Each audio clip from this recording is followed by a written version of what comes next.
Baik, Assalamualaikum warahmatullahi wabarakatuh. Perkenalkan, nama saya Cherly Fernando dengan NIM A012052 Prodi Agribisnis. Nah, di sini saya akan menjelaskan tentang beberapa permasalahan yang ada di kampung saya, yaitu Kampung Desa Taura.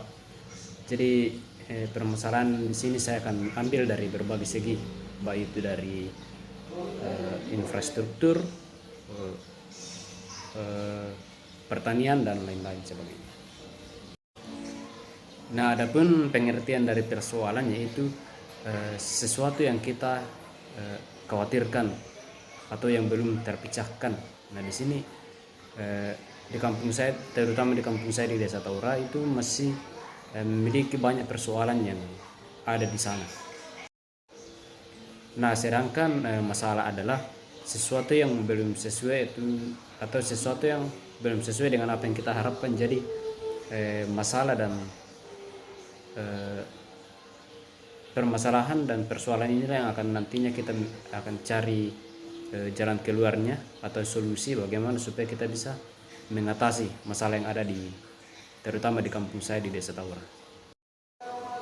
Adapun permasalahan yang pertama itu penghasilan sumber daya alam yang tidak dikelola secara maksimal.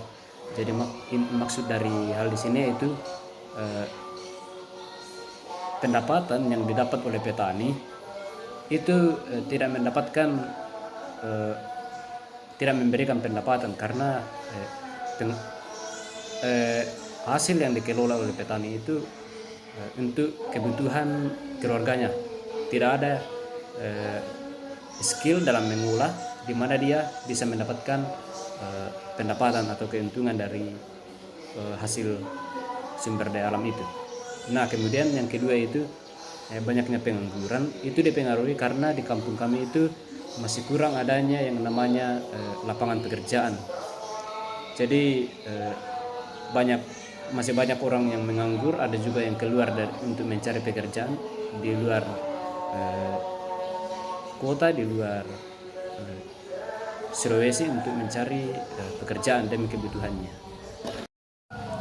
Nah, kemudian permasalahan yang ketiga itu jaringan 4G yang belum maksimal. Nah, ini dipengaruhi karena letak wilayah Desa Taura yang jauh dari perkotaan. Jadi di sana meskipun tower sudah ada untuk jaringan 3, kemudian juga di sana sudah ada jaringan Telkomsel dari tetangga, tapi jaringannya itu belum maksimal. Artinya belum sepenuhnya lancar untuk digunakan. Nah, yang keempat itu jalan ke kampung yang masih rusak. Nah, itu dipengaruhi sebenarnya jalan ke kampung itu sudah 60% jadi.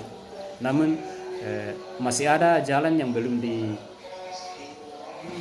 dilakukan rapat beton.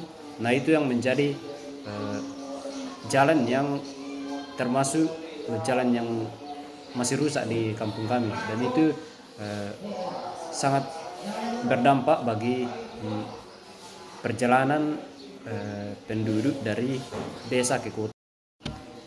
Kemudian permasalahan yang kelima itu tanah longsor. Faktor yang mempengaruhi terjadinya tanah longsor itu yaitu di Desa Taura yang memiliki curah hujan yang sangat tinggi. Jadi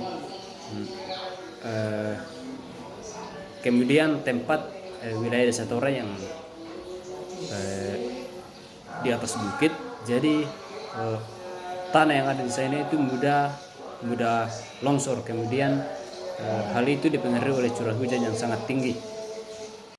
Nah, dari kelima permasalahan tersebut saya akan mencoba mengambil 3 masalah itu dan saya akan memberikan beberapa solusi atau bagaimana cara kita untuk mengatasi ketiga hal tersebut. Yaitu yang pertama ada pengangguran, yang kedua tanah longsor, kemudian yang ketiga itu jalan yang masih rusak. Nah, nanti itu kita akan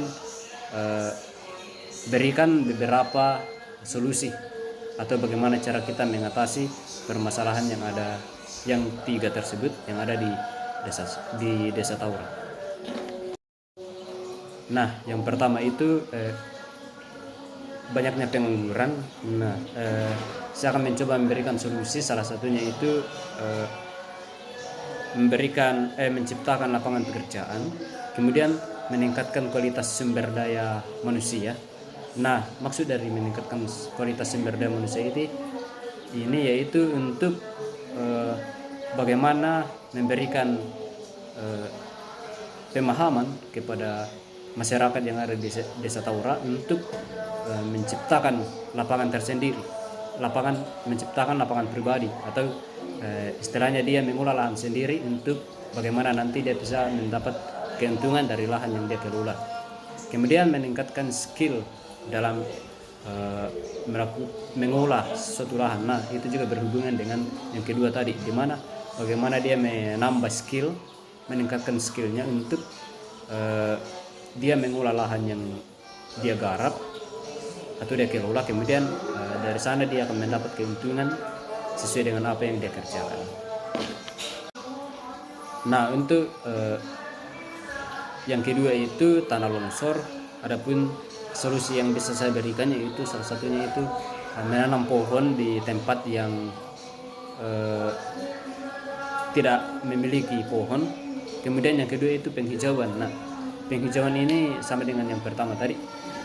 Kita bisa lakukan penghijauan 1 kali dalam 1 tahun, yaitu penanaman pohon di tempat yang gundul atau di mana tempat yang tidak memiliki pohon yang bisa menahan tanah agar tidak longsor. Nah, ini juga bagus untuk bagaimana selain dari menahan adanya tanah longsor, juga meningkatkan penghijauan terutama di desa kita. Kemudian permasalahan yang ketiga itu jalan yang masih rusak. Adapun solusi yang bisa saya berikan yaitu salah satunya melakukan kerja bakti atau gotong royong dalam memperbaiki jalan yang rusak. Setidaknya kita bisa melakukan kerja bakti itu sekali dalam 2 bulan. Nah, itu sudah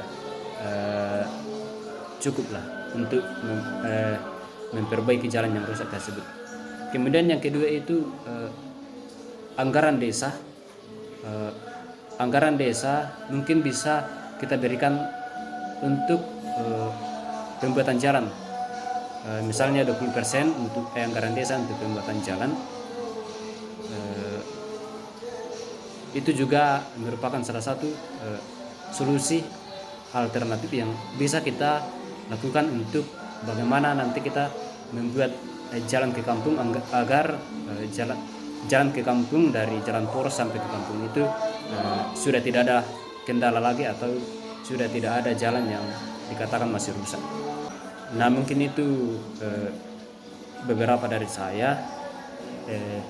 Akhir kata, semoga kita sebagai mahasiswa, terkhusus mahasiswa yang ada di Desa Taura, mampu atau benar-benar bisa meningkatkan atau belajar baik-baik untuk meningkatkan skill kita, pemikiran kita, di mana nanti kita bisa membangun Desa Taura yang lebih baik. Jadi beberapa solusi yang saya tawarkan dari slide yang sebelumnya, kiranya itu bisa menjadi pedoman kita atau acuan kita ke depannya untuk membangun Desa Taura yang lebih baik ke depannya. Jadi mungkin itu dari saya, lebih kurangnya mohon dimaafkan.